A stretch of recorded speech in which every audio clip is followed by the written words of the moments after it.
Hi everyone, good evening. Let's crack UPSC CSE Hindi में आपका स्वागत है। और हम बात करने वाले हैं आज रीजनिंग के पहले टॉपिक की, कैलेंडर की। तो आइए शुरुआत करते हैं आज के कैलेंडर टॉपिक की। अगर हम बात करें तो उससे पहले कुछ संक्षिप्त में मैं अपने जो हमारे कोर्सेज चल रहे हैं अनअकैडमी प्लस पर उस पर बात कर लूं। एक तो पीटी पर हमने कोर्स लॉन्च किया है जिसमें 100 टॉपिक्स 100 आवर में हम कवर करेंगे। टारगेट यह है कि हम बेहतर से बेहतर रिजल्ट ला सके यूपीएससी के पीटी में। जो आप देख सकते हैं कि कौन से टॉपिक, कौन से सब्जेक्ट से कितने टॉपिक होंगे। एडमिशन से जुड़ी हुई किसी भी जानकारी आप इस नंबर पर संपर्क करके प्राप्त कर सकते हैं। यदि आप 1 ईयर या 2 ईयर का सब्सक्रिप्शन लेना चाहते हैं तो वो आपको 40,000 और 64,000 में अवेलेबल होगा। उसमें आपको एक्स्ट्रा 10% का डिस्काउंट मिलेगा यदि आप लोग MK live refer code use करते हैं। ये रिफर कोड आपको 10% अतिरिक्त डिस्काउंट दिला देगा, जिसके कारण आपको 1 ईयर का सब्सक्रिप्शन 36,000 का और 2 ईयर का सब्सक्रिप्शन 57,600 का मिलेगा। इसके लिए आपको 3 से 4 स्टेप में अपना एडमिशन ले सकते हैं। सबसे पहली स्टेप में आपको अनअकैडमी लर्निंग ऐप डाउनलोड करना है। ऐप डाउनलोड होने के बाद आपको टारगेट सेलेक्ट करना है यूपीएससी सिविल सर्विस का। टारगेट सेलेक्ट करना है यूपीएससी सिविल सर्विस का। और उसके बाद आपको टारगेट में भी कौन से या कितने महीनों का सब्सक्रिप्शन लेना है उसे सेलेक्ट कर सकते हैं। जैसे कि हमारा सजेशन होता है कि 12 और 24 महीने, क्योंकि यूपीएससी की तैयारी में एक लंबी तैयारी की जरूरत पड़ती है। फिर आप एक रिफर कोड यूज करके उसे अप्लाई कर दीजिए। फाइनली अप्लाई होने के बाद आपको 10% डिस्काउंट मिलेगा और 36,000 में आपको 1 ईयर का कंप्लीट सब्सक्रिप्शन मिल जाता है। तो आइए शुरुआत कर रहे हैं हम आज के क्लासेस की कि किस तरीके से कैलेंडर की हम बातचीत कर सकते हैं। आज बिल्कुल ऑफलाइन जैसी क्लास लूंगा मैं, बस आप मेरे साथ जुड़े रहिएगा और मेरे सवालों का जवाब देते चलिएगा तो आपको फील आएगा कि आप क्लास में बैठे हैं। अगर हम बात करें तो कैलेंडर एक ऐसा टॉपिक है जो मैथ्स और रीजनिंग दोनों का माना जाता है और दोनों में ही सवाल इसके आते हैं। तो मैं इसे कुछ इस तरीके से कवर करना चाहता हूं कि एक बार में ही ऐसा समझ में आ जाए कि कोई भी सवाल मैथ्स का बने, रीजनिंग का बने, हम आसानी से उत्तर दे सके। सबसे पहली शुरुआत बिल्कुल बेसिक सवाल से करते हुए हम आगे बढ़ेंगे। सबसे पहला सवाल है कि वर्ष कितने प्रकार के होते हैं। वर्ष कितने प्रकार के होते हैं, कितने टाइप के वर्ष होते हैं। वर्ष कितने प्रकार के होते हैं।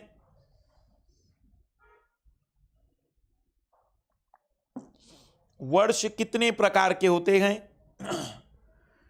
2 प्रकार के। बढ़िया बढ़िया। एक कहलाता है सामान्य वर्ष, नॉर्मल ईयर, और एक कहलाता है लीप वर्ष। हिंदी में लीप वर्ष को अधिवर्ष भी कहा जाता है। लीप वर्ष को अधिवर्ष भी कहा जाता है। सामान्य वर्ष को हम लीप वर्ष इसलिए कहते हैं क्योंकि फरवरी वहां पर 28 दिनों का आता है और वर्ष में कुल 365 दिन होते हैं। जबकि अधिवर्ष को हम अधिवर्ष इसलिए कहते हैं क्योंकि फरवरी वहां पर 29 दिनों का होता है और वर्ष में कुल 366 दिन होते हैं। तो सबसे पहला मेरा आप लोगों से सवाल है, क्या आप लोगों को लीप वर्ष पहचानते आता है कि किसे लीप वर्ष कहा जाएगा। किसे लीप वर्ष कहा जाएगा, किसे लीप वर्ष कहेंगे।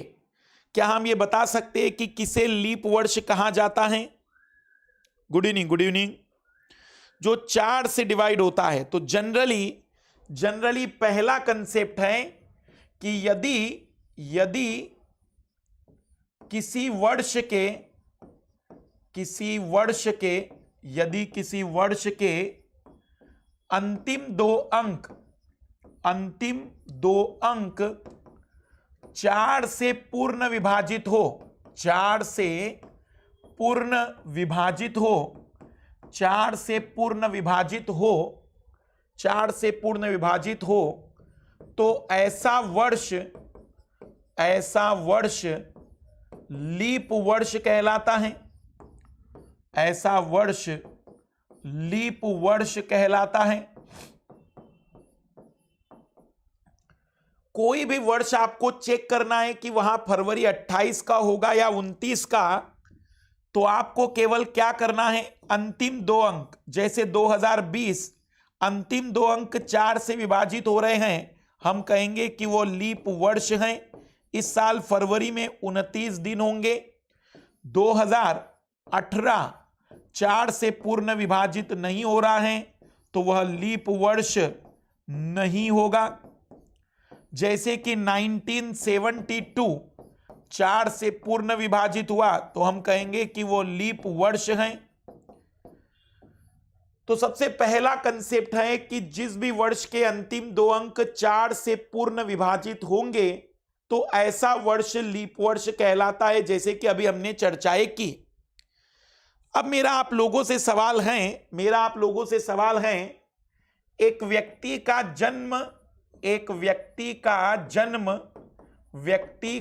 जन्म 29 फरवरी 1896 को हुआ है। एक व्यक्ति का जन्म 29 फरवरी 1896 को हुआ है। तब वह अपना अगला जन्मदिवस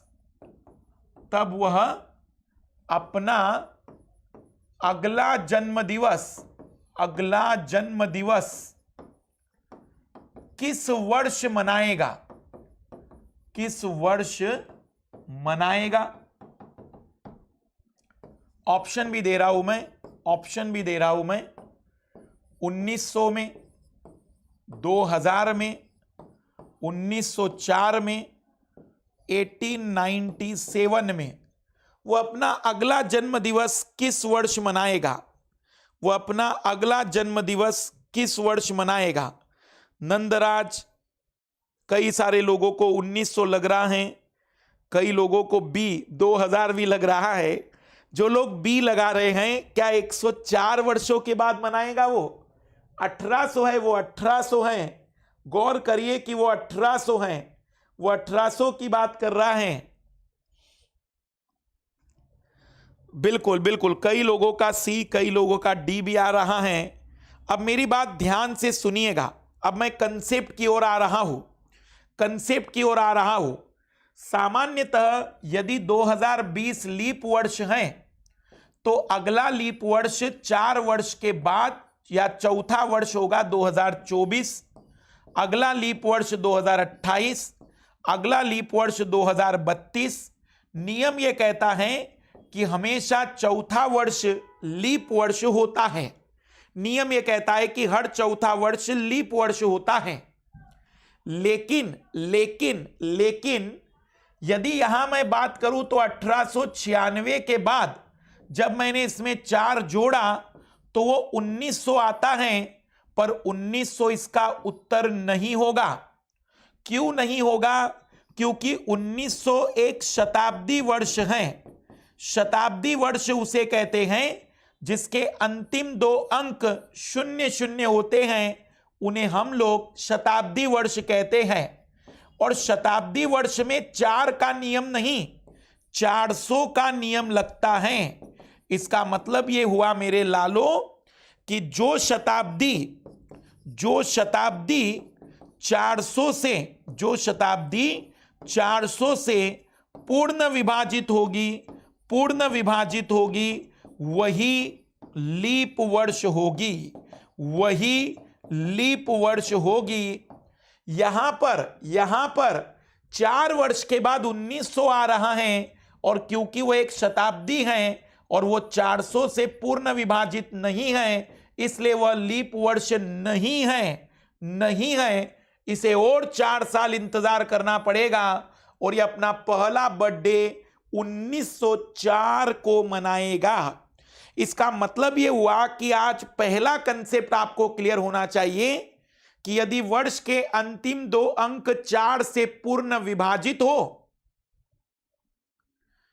तथा शताब्दियों में तथा शताब्दियों में शताब्दी 400 से पूर्ण विभाजित हो तो वह लीप वर्ष होगी, अन्यथा वह लीप वर्ष नहीं रहेगी। सामान्यतः 4 से विभाजित याद रखेंगे, लेकिन शताब्दी के प्रश्न में हमेशा 400 का नियम लगेगा। शताब्दी के प्रश्न में हमेशा 400 का नियम लगेगा। तो वही शताब्दी लीप वर्ष होगी जो 400 से विभाजित होगी, और 1900 400 से विभाजित नहीं होती, इसलिए उसे और 4 साल इंतजार करना पड़ेगा। यह व्यक्ति अपना जन्म दिवस 8वें वर्ष मनाएगा। 7 वर्ष तक किसी को बर्थडे पार्टी देने की जरूरत नहीं पड़ेगी। 8वें वर्ष सीधा पहला जन्म दिवस मनाएगा ये व्यक्ति। अब आप लोगों से मेरा सवाल यह है कि अगर आपसे कोई पूछे कि दिए गए वर्ष में कितने लीप वर्ष होंगे, कितने लीप वर्ष होंगे, दिए गए वर्ष में कितने लीप वर्ष होंगे, और आपको लीप वर्ष जो दिए गए हैं, जो लीप वर्ष दिए गए हैं वो लीप वर्ष कुछ ऐसे हैं: 1904, 2000, 1300, 1400, 1500, 1600, 1780, 1924, 2014। आपको बताना है कि दिए गए वर्ष में कितने लीप वर्ष हैं, दिए गए वर्ष में कितने लीप वर्ष हैं, दिए गए वर्ष में कितने लीप वर्ष हैं।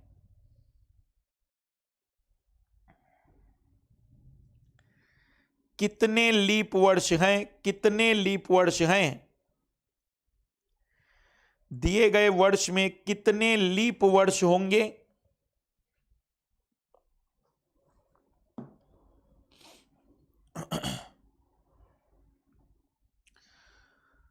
तो सबसे पहला लीप वर्ष होगा 1904, 2000। ये लीप वर्ष नहीं है क्योंकि 400 से विभाजित नहीं है, 400 से विभाजित नहीं है, 400 से विभाजित नहीं है, 400 से विभाजित हैं, 4 से विभाजित है, 4 से विभाजित है, 4 से विभाजित है।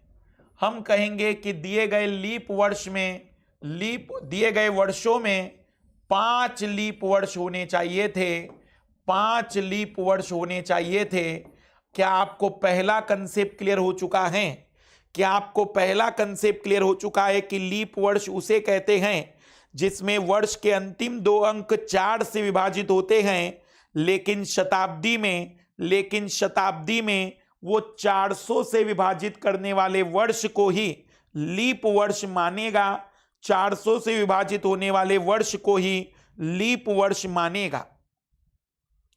एक सवाल का और जवाब दीजिएगा, एक सवाल का और जवाब दीजिए भला आप लोग मुझे।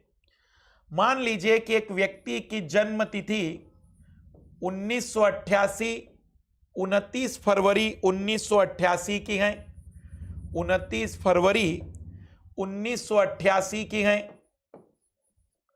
वर्ष 2004 तक, वर्ष 2004 तक वह अपने कितने जन्म दिवस मनाएगा, वह अपने कितने जन्म दिवस मनाएगा, कितने जन्म दिवस मनाएगा, वह कितने जन्म दिवस मनाएगा। वर्ष 2004 तक, 2004 तक वह अपने कितने जन्म दिवस मनाएगा, वह कितने जन्म दिवस मनाएगा। 16वीं शताब्दी 400 से विभाजित है इसलिए वो लीप वर्ष हैं, लेकिन 19वीं शताब्दी 400 से पूर्ण विभाजित नहीं है इसलिए वो लीप वर्ष नहीं है। 1988 को बर्थडे हुआ है तो 2004 तक वो अपने कितने जन्म दिवस मनाएगा, वो 2004 तक कितने जन्म दिवस मनाएगा। तो सबसे पहले ये बात आपके दिमाग में क्लियर होनी चाहिए कि जिस वर्ष उसका जन्म हुआ है उस वर्ष कभी जन्म दिवस थोड़ी मनाते हैं। जब वो 1 साल का होगा तब जाकर उसका पहला जन्म दिवस मनाते थे ना। तो जिस वर्ष जन्म हुआ है उसको काउंट नहीं कर सकते कभी भी। तो इसका पहला जन्म दिवस आएगा 1992 में, 1992 में। अगला जन्म दिवस आएगा 1996 में। इसका अगला जन्म दिवस आएगा वर्ष 2000 में। इसका अगला जन्म दिवस आएगा 2004 में। तो वह 2004 तक 4 बार अपना जन्म दिवस मनाएगा। वो 4 बार अपना जन्म दिवस मनाएगा, क्योंकि जिस समय उसका जन्म हुआ है वो तो उसमें काउंट नहीं किया जा सकता है। तो क्या इस सवाल का भी जवाब क्लियर हो चुका है कि वो व्यक्ति अपना जन्म दिवस 4 बार मनाएगा। अब आप लोगों से मेरा एक सिंपल सवाल है, इतने वर्षों से आप लोग पढ़ रहे हैं, बुढ़ापा नजदीक आ गया है, बिल्कुल लगातार कई वर्षों से पढ़ रहे हो। मेरा सवाल है कि लीप वर्ष में फरवरी 29 दिनों की क्यों आती है? लीप वर्ष में फरवरी 29 दिनों की क्यों आती है? इतने समय से पढ़ रहे हैं, बुढ़ापा आने को है, 15 सालों से लगातार स्नातक की डिग्री लेते हुए पढ़े। मेरा सवाल है कि लीप वर्ष में फरवरी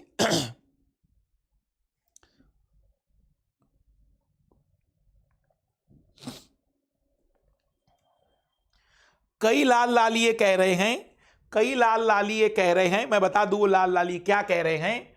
वो कह रहे हैं कि पृथ्वी अपना एक चक्र 365 दिन और 6 घंटे में पूरा करती है। 365 दिन और 6 घंटे में पूरा करती है। मैंने मान लिया कि तुमने ज्योग्राफी पढ़ी है, मैंने मान लिया। मेरा ये सवाल नहीं था। मेरा सवाल है कि निश्चित ही 4 वर्ष में ये जो 6-6 घंटे थे वो एक दिन बना देगा। मैंने माना कि ये बिल्कुल सही है कि 4 वर्ष में एक दिन बढ़ता है, लेकिन वो बढ़ा हुआ दिन हम फरवरी में क्यों जोड़ रहे हैं? दिसंबर में जोड़ देते, नवंबर में जोड़ देते, भाई जुलाई जून में जोड़ देते, फरवरी में क्यों? कुछ लाल लाली को लगेगा कि सर फरवरी में कम दिन होते हैं, तो मेरा सवाल बदल गया। फरवरी में इतना अन्याय क्यों? सभी महीनों में 30-31 दिन और ये फरवरी में ही कम ज्यादा क्यों? मेरा सवाल है कि ये फरवरी ही क्यों कम ज्यादा होता रहता है? मेरा सवाल है कि फरवरी ही क्यों कम ज्यादा होता रहता है? इतने वर्षों से पढ़ रहे हो, मुझे बताओ कि फरवरी में ही इतने ये 28 और 29 दिन, इतने वर्षों से पढ़ रहे हो,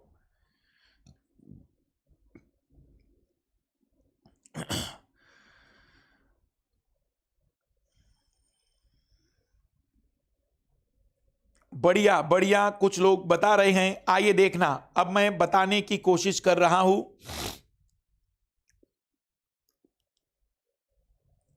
देखना, अब मैं बताने की कोशिश कर रहा हूं। वास्तव में इसके लिए हमें थोड़ा कैलेंडर का इतिहास पढ़ना होगा। इस दुनिया में जब पहली बार कैलेंडर बने तो वो 12 महीनों का नहीं, 10 महीनों का कैलेंडर होता था। और महीने की शुरुआत मार्च से होती थी। महीने की शुरुआत मार्च से होती थी और 10वां महीना होता था दिसंबर। इसके क्या सबूत है मेरे पास? 2 बड़े सबूत है मेरे पास। आप लोगों ने कभी विज्ञान पढ़ा होगा तो ऑक्टावर्ड विज्ञान में 8 के लिए यूज करते हैं, सेप्टावर्ड 7 के लिए यूज करते हैं और नैनोवर्ड 9 के लिए यूज करते हैं और डेकावर्ड 10 के लिए यूज करते हैं। कभी भी आपने अगर रोमन शब्दावली पढ़ी होगी तो सेप्टा मतलब 7, ऑक्टा मतलब 8, 9 मतलब 9, डेक मतलब 10 होता था। दिसंबर 10वां महीना होता था। और आप लोगों को एक दूसरा सबूत बताऊं कि इस पृथ्वी पर जितना भारत का प्रभुत्व था प्राचीन काल में, उतना किसी देश का नहीं था। और क्योंकि हम भारतीय आज भी मार्च में नया साल मनाते हैं, इसलिए पूरे पृथ्वीवासी भी मार्च में नया साल मनाते थे। लेकिन 700वीं शताब्दी में कैलेंडर बनाने वालों को लगा कि 59 डेज का हेरफेर हो रहा है, 59 दिनों का हेरफेर हो रहा है। इसलिए उन्होंने 11वां महीना बनाया जनवरी, 11वां महीना बनाया जनवरी और 12वां महीना बनाया फरवरी।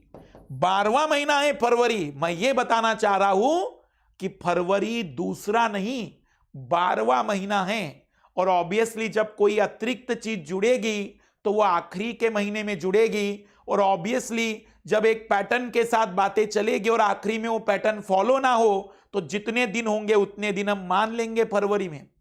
फरवरी दूसरा नहीं 12वां महीना है। लेकिन आधुनिक कैलेंडर बने 1400वीं शताब्दी में।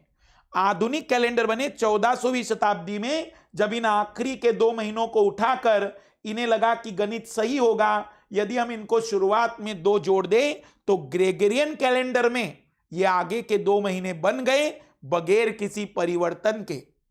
फरवरी दूसरा महीना नहीं, फरवरी 12वां महीना है। और इसीलिए आज भी जब भी कोई अतिरिक्त दिन जुड़ेगा तो वह फरवरी में जुड़ेगा। मुझे बताना कि आज पहली बार कितने लोगों को पता चला कि फरवरी में ही वो दिन क्यों जुड़ता है, या फरवरी में 28 दिन होते हैं, ऐसा क्यों होता होगा। बिल्कुल बिल्कुल, इसीलिए फरवरी अपने आप में एक 12वां महीना है, 12वां महीना है, और इसीलिए फरवरी में 28 और 29 दिन होते हैं। और इसी कारण से हमारे देश में आज भी मार्च के महीने में नया साल आता है। तो ये था लीप वर्ष का पहला कंसेप्ट। मुझे उम्मीद है कि आप लोगों को जितनी बातें उस लीप ईयर में पता होनी चाहिए थी वो सारी पता हो चुकी है। अब मैं दूसरे कंसेप्ट पर आ रहा हूं, और दूसरे कंसेप्ट का नाम मैंने रखा है विषम दिनों की संख्या। दूसरे कंसेप्ट का नाम रखा है विषम दिनों की संख्या, नंबर ऑफ ऑड डेज, विषम दिनों की संख्या। किसे कहते हैं कंसेप्ट? पहले, वर्ष के ऐसे दिन जो अपना पूरा सप्ताह नहीं बना पाते विषम दिन कहलाते हैं। वर्ष के ऐसे दिन जो अपना पूरा सप्ताह नहीं बना पाते विषम दिन कहलाते हैं। हम सभी लोग जानते हैं कि सप्ताह 7 दिनों का है, तो यदि कोई कहे कि 10 दिन है आपके पास, तो हम कहेंगे कि आपके पास 3 विषम दिन हैं। हम कहेंगे कि आपके पास 3 ऑड डेज हैं। हम कहेंगे कि 3 आपके पास ऑड डेज हैं। कोई कहे 15 हैं, तो हम कहेंगे कि आपके पास 1 ऑड डेज हैं। इसका तात्पर्य 7 से विभाजित करने पर जितना बच जाए उसको हम विषम दिन के नाम से जानते हैं। कैलेंडर की दुनिया में ऑड डेज का मतलब हुआ जो अपना पूरा सप्ताह नहीं बना पाता। कोई आपसे कहे कि जनवरी के महीने में कितने ऑड डे होंगे, तो मैं ये कहूंगा कि जनवरी के महीने में 4 सप्ताह पूरे होने के बाद 3 दिन बच जाते हैं, इसलिए जनवरी के महीने में 3 ऑड डेज हैं। कोई आपसे कहें कि सामान्य वर्ष में कुल कितने ऑड डे होते हैं, तो सामान्य वर्ष में अगर हम बात करें तो सामान्य वर्ष में 52 सप्ताह बनने के बाद 1 दिन बच जाता है। 1 दिन बच जाता है, यह रटा होना चाहिए कि सामान्य वर्ष में विषम दिनों की संख्या 1 होती है। सामान्य वर्ष में विषम दिनों की संख्या 1 होती है। तो क्या आप बता सकते हैं कि लीप वर्ष में विषम दिन कितने होंगे? तो क्या आप बता सकते हैं कि लीप वर्ष में विषम दिनों की संख्या क्या होगी, कितनी होगी? लीप वर्ष में कितने विषम दिन होंगे? बहुत बढ़िया, क्योंकि लीप वर्ष में 366 दिन होते हैं। 366 दिन होते हैं, तब हम कहेंगे कि लीप वर्ष में विषम दिनों की संख्या 2 होती है। 52 सप्ताह बनने के बाद 2 दिन बच जाते हैं, तो लीप वर्ष में विषम दिनों की संख्या 2 होती है। यह भी रटा होना चाहिए। पर यदि मैं एग्जामिनर हूं तो तुम्हारा जीवन इतना सरलता से नहीं गुजरने दूंगा। मैं सवाल बनाऊंगा, हमने एक नया ग्रह खोजा, हमने एक नया ग्रह खोजा जिसमें वर्ष 1300 दिनों का है, जिसमें वर्ष 1300 दिनों का है, तथा सप्ताह 11 दिनों का है, 11 दिनों का है, तब विषम दिनों की संख्या ज्ञात कीजिए। देन डिटरमाइन ऑड डेज, विषम दिनों की संख्या ज्ञात कीजिए, विषम दिनों की संख्या ज्ञात कीजिए। Find out number of odd days, तब विषम दिनों की संख्या ज्ञात कीजिए, विषम दिनों की संख्या। अब इसमें ऐसे ऐसे लोग निपट जाएंगे जो रटन विद्या पर आधारित थे। बढ़िया बढ़िया। अब आप लोगों को यहां विषम दिन अगर निकालने हैं तो आपको 1300 को 11 से डिवाइड करना पड़ेगा, और 11 से अगर हम डिवाइड कर देंगे तो 11 से डिवाइड करने पर आप ये कह सकते हैं कि विषम दिनों की संख्या 2 होगी। और 11 से क्यों विभाजित कर रहे हैं? क्योंकि कंसेप्ट हमें यह कह रहा था कि जो अपना पूरा सप्ताह नहीं बना पाता उसे विषम दिन कहते हैं। तो क्या 2 कंसेप्ट सभी को समझ में आ गए? लीप वर्ष उसे कहेंगे जिसके अंतिम 2 अंक 4 से विभाजित होंगे। शताब्दियों में 400 से विभाजित शताब्दियों को ही लीप वर्ष कहते हैं। दूसरा कंसेप्ट विषम दिन, वर्ष में जो भी सप्ताह पूरा नहीं कर पाता है ऐसे दिनों को विषम दिन कहते हैं। सामान्य वर्ष में इनकी संख्या 1 और लीप वर्ष में इनकी संख्या 2 होती है, इनकी संख्या 2 होती है। फिर तीसरा कंसेप्ट है सामान्य वर्ष में। ध्यान से सुनना, सामान्य वर्ष में 1 जनवरी और 31 दिसंबर का दिन हमेशा समान होता है। सामान्य वर्ष में 1 जनवरी और 31 दिसंबर का दिन हमेशा समान होता है, ये फिक्स है। कोई भी सामान्य वर्ष हो, अगर वो सामान्य वर्ष हैं तो 1 जनवरी और 31 दिसंबर का दिन समान होगा। इसका मतलब मैं ये बताना चाह रहा हूं, कोई आपसे कहें कि 1 जनवरी 2011 को रविवार था, तो आप कह दीजिए कि उस साल 2011 की 31 दिसंबर को भी 2011 की 31 दिसंबर को भी रविवार होगा। ये फिक्स्ड है कि यदि किसी सामान्य वर्ष में 1 जनवरी को रविवार है तो 31 दिसंबर को भी रविवार ही होगा। सामान्य वर्ष में 1 जनवरी और 31 दिसंबर का दिन समान होता है। आप लोग मुझे बताइए लीप वर्ष में क्या होगा? लीप वर्ष में 1 जनवरी और 31 दिसंबर में क्या होगा? लीप वर्ष में 1 जनवरी और 31 दिसंबर को क्या होगा? लीप वर्ष में एक जुड़ जाएगा। बढ़िया। इसका मतलब लीप वर्ष में 1 जनवरी और 31 दिसंबर को लगातार दिन होंगे। 1 जनवरी और 31 दिसंबर को लगातार दिन होंगे।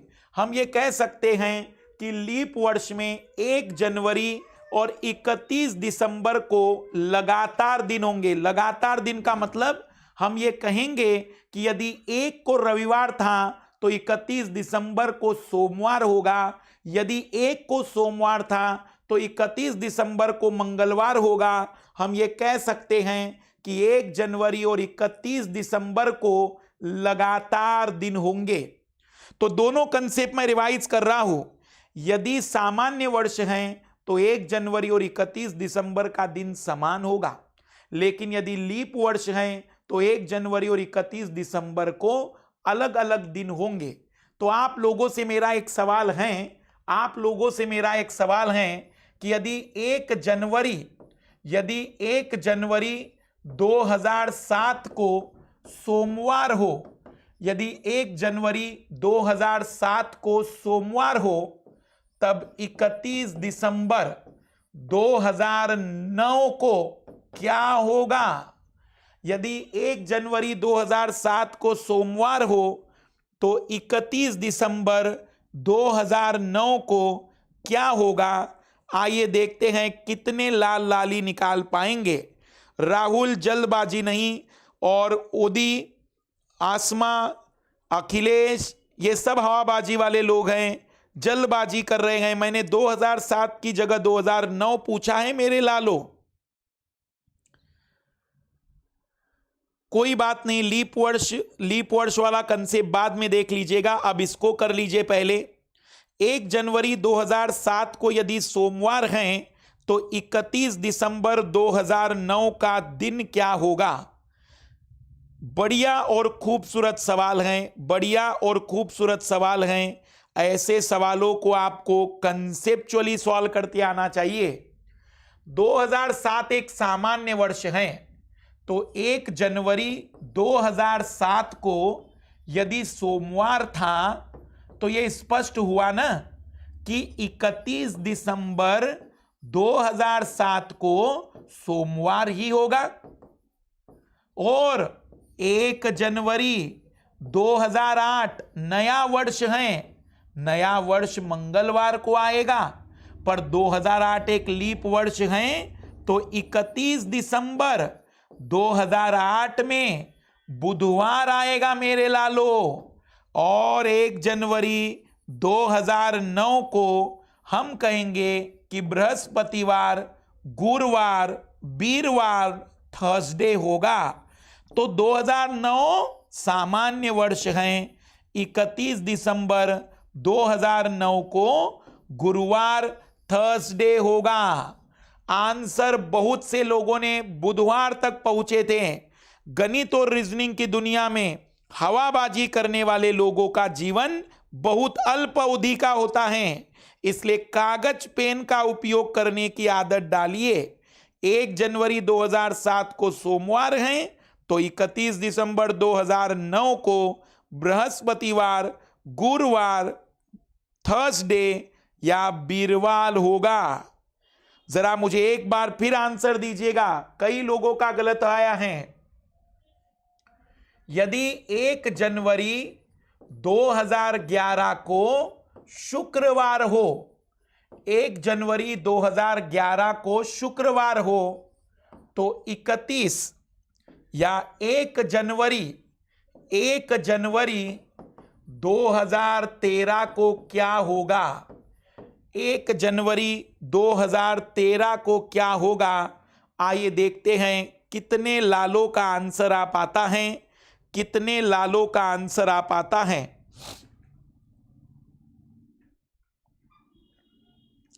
एक जनवरी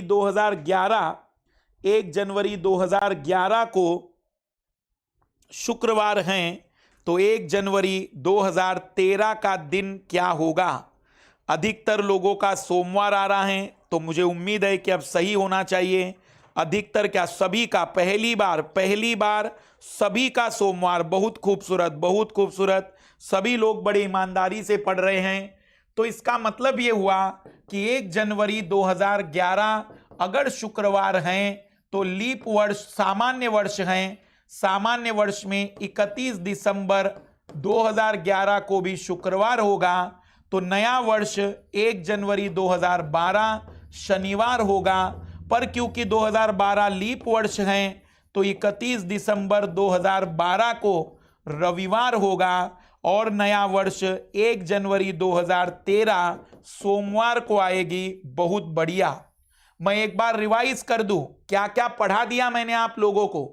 अभी मैंने बताया कि लीप वर्ष किसे कहते हैं, फिर मैंने बताया कि विषम दिन किसे कहते हैं, और फिर मैंने कंसेप्ट बताया कि सामान्य वर्ष में 1 जनवरी और 31 दिसंबर का दिन हमेशा समान होता है। सामान्य वर्ष में, लीप वर्ष में वो लगातार होते हैं। अब आते हैं इसमें अगले कंसेप्ट के, अब इसमें आते हैं अगले कंसेप्ट को, जैसे कि आज की तारीख क्या है, जरा बताइएगा आज की तारीख क्या है। अब बताइए कि आज की तारीख क्या है, आज की तारीख क्या है, बताइए जरा कि आज की तारीख क्या है। बिल्कुल 7 फरवरी।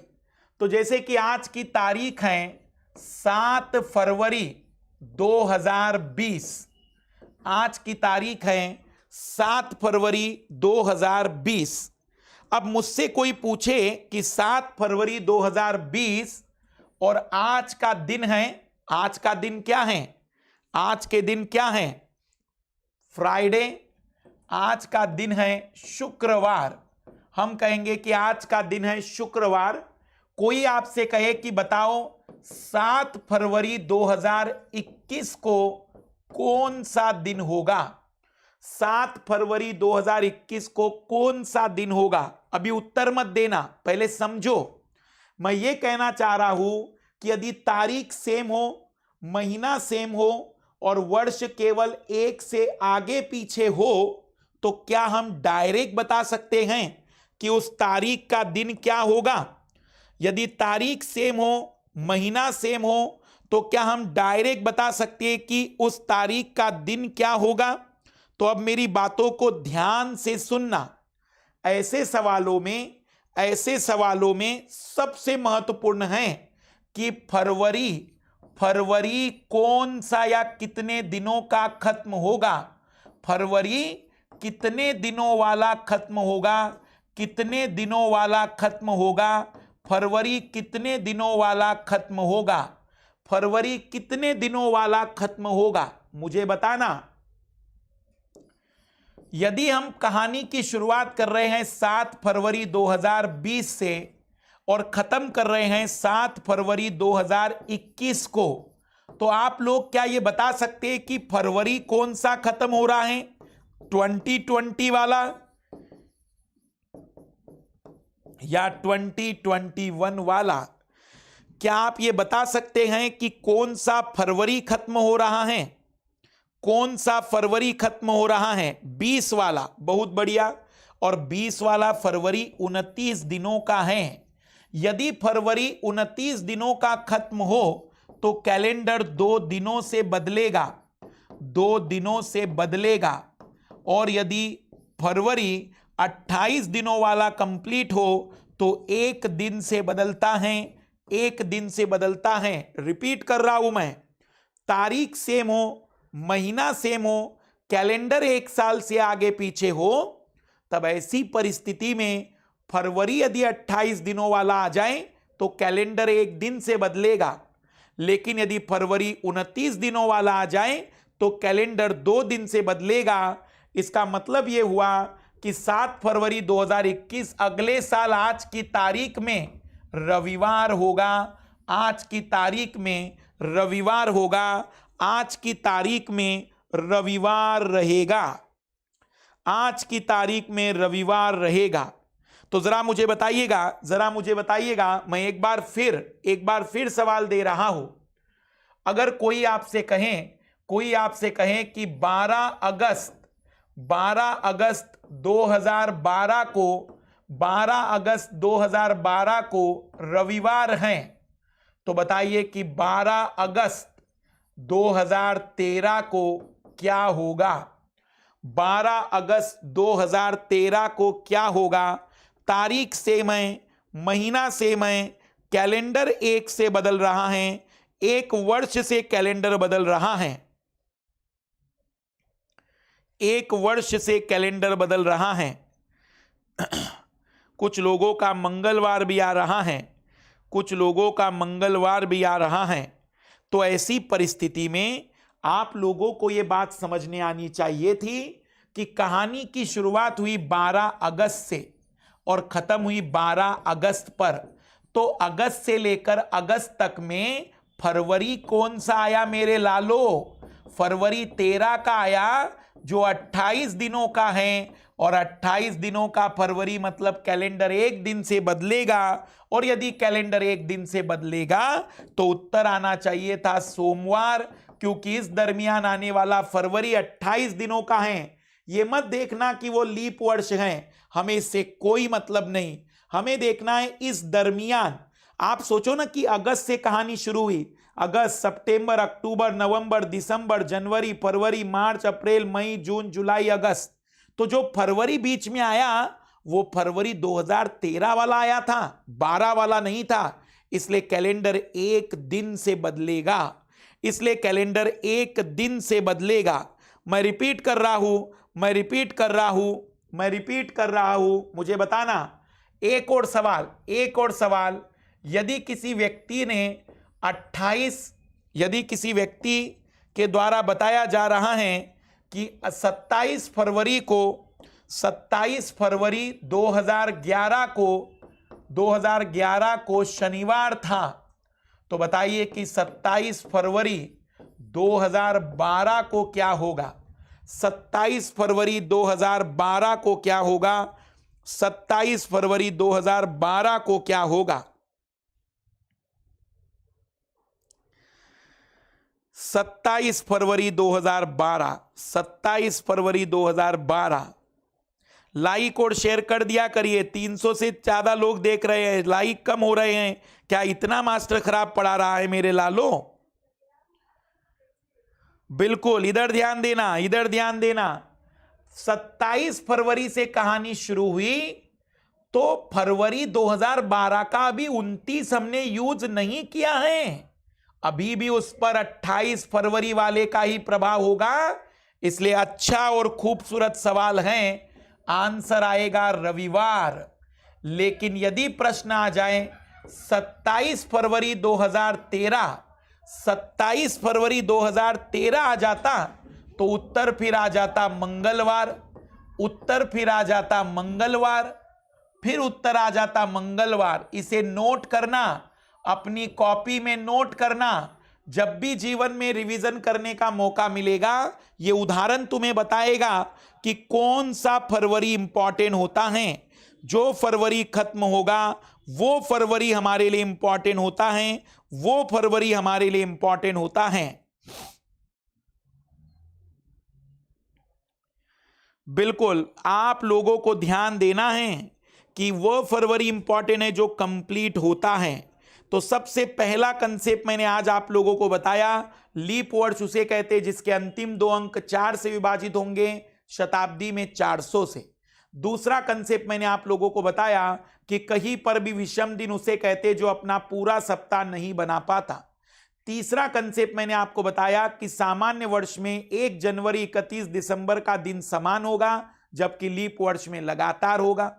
चौथा कंसेप्ट मैंने आप लोगों को बताया कि कहीं पर भी जब भी हम चर्चा करेंगे, तारीख सेम हो, महीना सेम हो, वर्ष एक से आगे पीछे हो, तो फरवरी इंपॉर्टेंट है। अगर फरवरी इस दरमियान 28 दिनों वाली पूरी हो रही है तो कैलेंडर 1 दिन से बदलेगा, यदि 29 दिनों वाली पूरी हो रही है तो कैलेंडर 2 दिन से बदलेगा।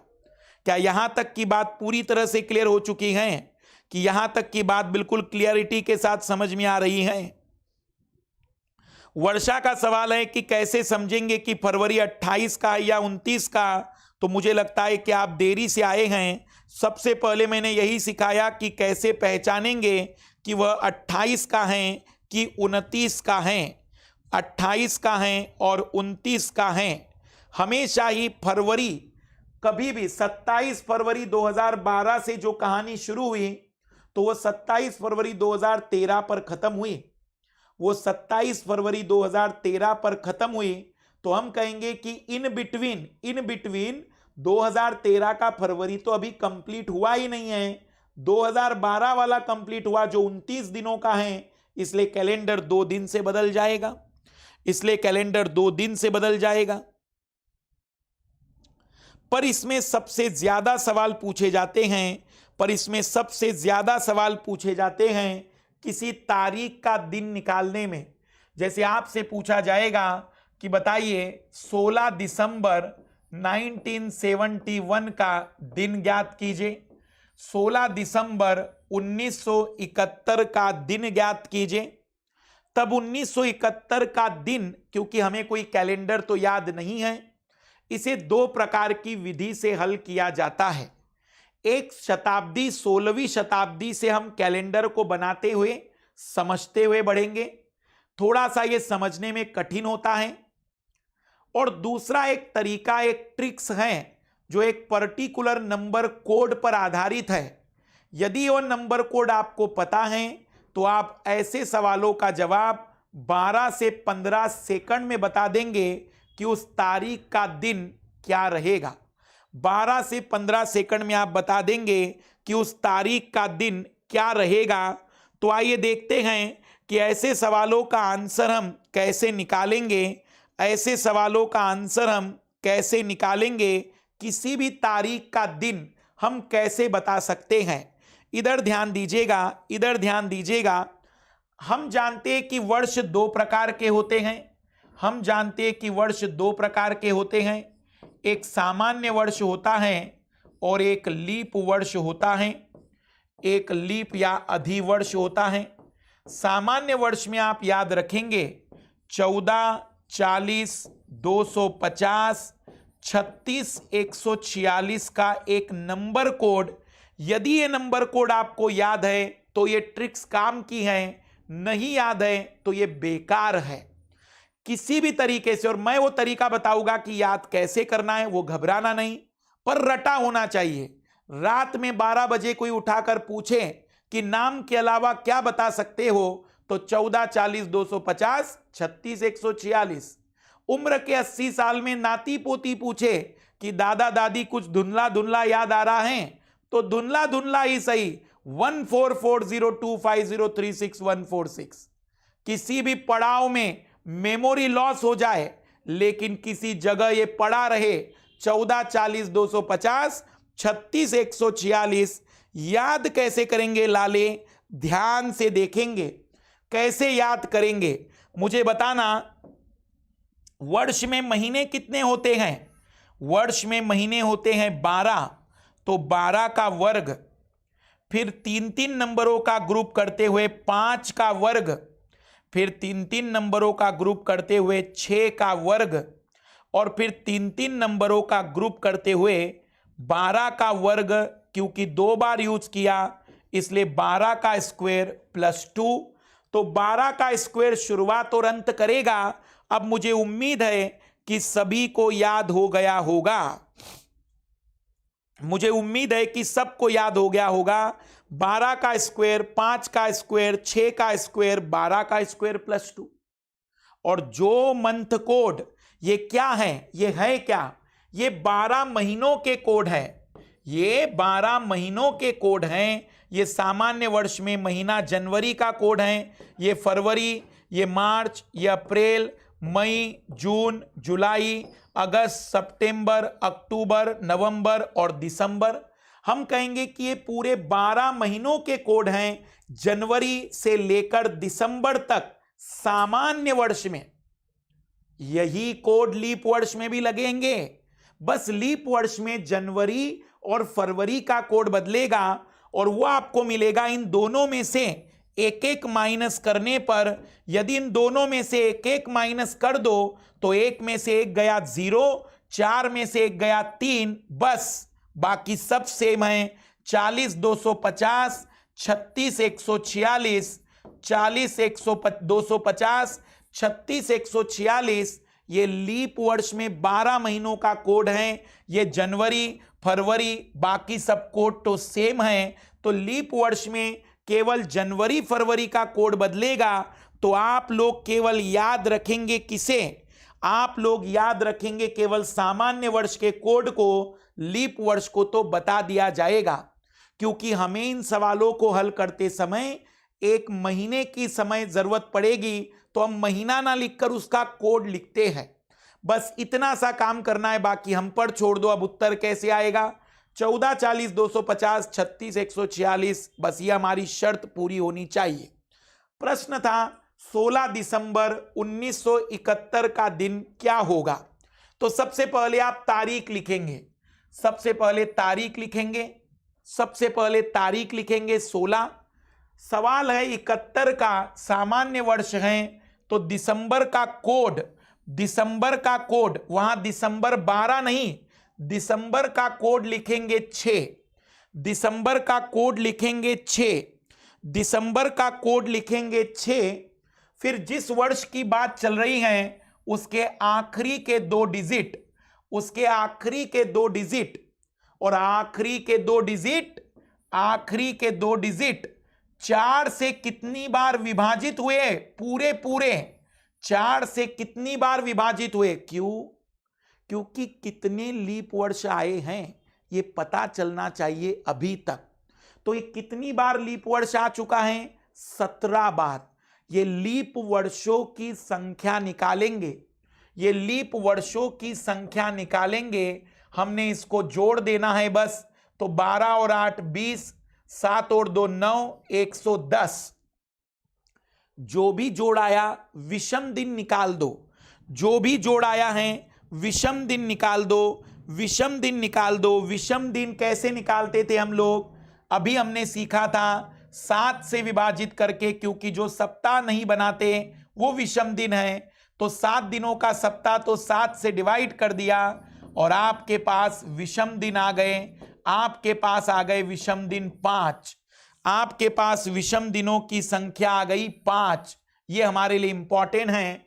यदि विषम दिन एक आता है, यदि विषम दिन एक आता है मेरी ट्रिक्स में, किताबों का नहीं बता रहा हूं मैं, मेरी ट्रिक्स में, तो हम उसे कहेंगे कि उस दिन रविवार था। यदि 2 आता है तो सोमवार था, यदि 3 आता है तो मंगलवार था, यदि 4 आता है तो बुधवार था, यदि 5 विषम दिन आते हैं तो गुरुवार था, यदि 6 विषम दिन आते हैं तो शुक्रवार था, यदि कुछ भी नहीं आता है तो कह देना कि उस तारीख का दिन शनिवार था। और क्योंकि यहां 5 दिन बचे हैं, इसका मतलब इस तारीख को गुरुवार था। और आपको पता होगा कि इस तारीख को गुरुवार था। 16 दिसंबर इसलिए याद रखा जाता है क्योंकि इस दिन बांग्लादेश का निर्माण हुआ था। भारत पाकिस्तान के युद्ध में भारत की विजय हुई थी। मैं रिपीट कर दे रहा हूं 16 कहां से लाया मैंने? तारीख से, 16 तारीख से। दिसंबर उस महीने का कोड, जो दिसंबर महीने का कोड है, लास्ट के 2 डिजिट लिख दिए। जैसे कि 2001 का प्रश्न है तो 01 लिख देना, 2005 का प्रश्न है तो फिर 05 लिख देना। मैं रिपीट कर दे रहा हूं। और आखिरी के 2 डिजिट 4 से कितनी बार डिवाइड हुए? क्यों डिवाइड कर रहे हैं? लीप वर्ष ज्ञात करने के लिए। लिखना है तारीख, महीने का कोड, वर्ष के अंतिम 2 अंक, 4 से कितनी बार विभाजित हुआ, सबको जोड़ना है और 7 से विभाजित करना है। सबको जोड़ना है और 7 से विभाजित करना है, सबको जोड़ना है और 7 से विभाजित कर देना है बस। अगर एक शेषफल आ जाए तो रविवार, 2 आए तो सोमवार, 3 आए तो मंगलवार, 4 आए तो बुधवार और कुछ भी ना आए तो शनिवार का दिन होगा। उस तारीख का दिन शनिवार होगा। आपको रिपीट कर दे रहा हूं, तारीख लिखिए, महीने का कोड लिखिए, वर्ष के अंतिम 2 अंक लिखिए और 4 से कितनी बार विभाजित हुए वर्ष के अंतिम 2 अंक, ताकि यह पता चले कितने लीप वर्ष थे, कितने लीप वर्ष थे, कितने लीप वर्ष थे। एक सवाल का जवाब आप ट्राई करिए। और आज मैं पहली बार आप लोगों को यह भी सिखाऊंगा कि ये ट्रिक्स मैंने बनाई कैसे, ये नंबर कोड कैसे बनाया गया, ये नंबर कोड का निर्माण कैसे हुआ, मैं वो भी आपको बताऊंगा, ताकि आप भी अपनी मर्जी से नंबर कोड बना सकेंगे। पर एक सवाल का जवाब पहले आप दीजिए मुझे, एक सवाल का जवाब आप दीजिए अभी मुझे, एक सवाल का जवाब दीजिए पहले आप लोग हमें, ताकि पहले कंसेप्ट समझ में आ गया है, तब जाकर हम चीजों को क्लियरली समझ पाएंगे। आपके सामने सवाल है, 14 मई 1985 का दिन क्या होगा? 14 मई 1985 का दिन क्या होगा? 14 मई 1985 का दिन क्या होगा? 1985, 14 मई 1985। कुछ लोगों का थर्सडे, ट्यूसडे, कुछ लोगों का सैटरडे, ट्यूसडे, सैटरडे, मंडे। बहुत ही गंदा आंसर आ रहा है। ट्यूसडे होगा, ट्यूसडे, कई लोगों का ट्यूसडे, बुधवार भी हैं, कई लोगों का गलत हो रहा है। अब ये एक बार हम फिर सॉल्व करेंगे तो मुझे बताना सबसे पहले 14 मई 1985 में आप लोगों ने लिखना चाहिए था तारीख को, सबसे पहले लिखना चाहिए था तारीख को, सबसे पहले लिखना चाहिए था तारीख को। मई का कोड मेरे लालो 2 हैं, मई का कोड लिख देते 2, आखिरी के 2 डिजिट, और आखिरी के 2 डिजिट 4 से कितनी बार डिवाइड हुए, हर बार कितने लीप वर्ष आए हैं, 4 और 2 6 और 6 12, 4 और 2 6 और 6 12, 8 और 2 10 11 और 1 12। हम कहेंगे कि आंसर आएगा 122, ये जोड़ आएगा आपके पास 122। और अगर हम बात करें इसकी 7 से डिवाइड कर देते, तो 7 से डिवाइड करने पर ऑड डे निकालने के लिए शेषफल 3 आता, और 3 आने का मतलब इस तारीख का दिन कुछ और हो ना हो, मंगलवार तो जरूर होता, मंगलवार जरूर होता। आंसर आना चाहिए था मंगलवार। अभी मैं एक और मौका दे रहा हूं, कोई जल्दबाजी मत करो, अभी हम एक और मौका दे रहे हैं, कोई जल्दबाजी मत करो। अभी हम फिर ट्राई कर रहे हैं,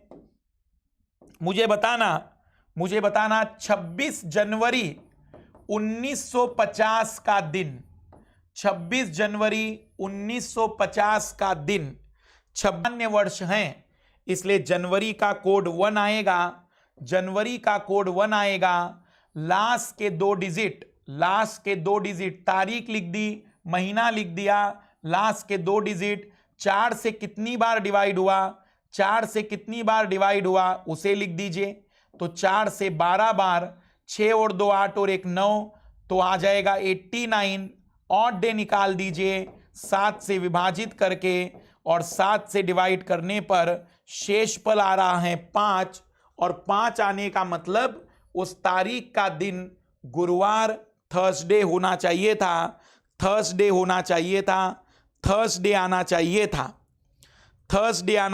था। लेकिन अभी ये ट्रिक्स केवल शुरू ही हुई है, अभी आज का तारीख मत निकालना इस ट्रिक से, गलत आ सकता है क्योंकि अभी कुछ बदलाव बाकी हैं। लेकिन मैं आपको पहली बार शेयर करूंगा कि ये ट्रिक्स बनती कैसे हैं या ये ट्रिक्स बनी कैसे हैं।